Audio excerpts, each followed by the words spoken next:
Donc aujourd'hui, on est bien obligé de faire monter la pression et c'est très compliqué à l'hôpital parce qu'il y a un système d'assignation qui fait que les agents ne peuvent pas exercer leur droit de grève comme ils le souhaitent. On n'a pas cette liberté complète. On doit assurer une continuité des soins.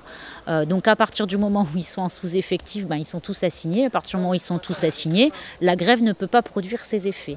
Donc au-delà de la grève, il faut qu'on ait des actions à la fois d'information, d'alerte, et il faut absolument qu'on interpelle la direction et que la direction ne puisse pas continuer à vivre et à dormir sur ses deux oreilles pendant qu'on a des agents qui, jour et nuit, ils laissent leur vie, leur santé et qui crèvent, quoi. C'est pas possible. Parce qu'aujourd'hui, les conditions actuelles, alors après, il y a d'autres revendications qui sont beaucoup plus larges, qui sont relatives à la politique générale de fermeture de lits et de transformation de lits. Donc, comme on ferme des lits, comme on ferme des hôpitaux de proximité et comme on transforme des lits d'hospitalisation complète en hospitalisation ambulatoire, donc uniquement sur la journée, on a une saturation, c'est-à-dire qu'aux urgences, les patients ne peuvent plus sortir, même une fois qu'ils ont été pris en charge.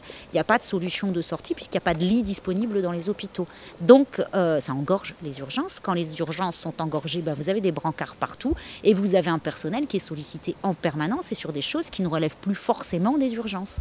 Donc, quand on s'occupe de donner à boire à un patient, et c'est normal, qui est là depuis 6 heures, mais qui n'attend qu'une solution pour pouvoir sortir, pendant qu'on s'occupe de ça, on ne s'occupe pas du patient qui vient d'arriver ou de la famille du jeune patient qui vient d'arriver et qui demande à être pris en charge. Aujourd'hui, les personnels des urgences qui sont entrés dans la grève depuis le 11 avril, donc depuis mercredi dernier, faute d'être entendus sur leurs revendications ici au CHR de Lille, ont décidé de se réunir, de se rassembler et d'aller interpeller la direction générale, puisque la direction générale, depuis 4 mois et demi, non seulement reste sourde à leurs différentes alertes et à leurs revendications, mais en plus elle refuse complètement le dialogue. Donc aujourd'hui, il y avait une réunion de la commission de territoire dite de dialogue social, et on savait que cette réunion était présidée donc par le directeur général du CHU de Lille.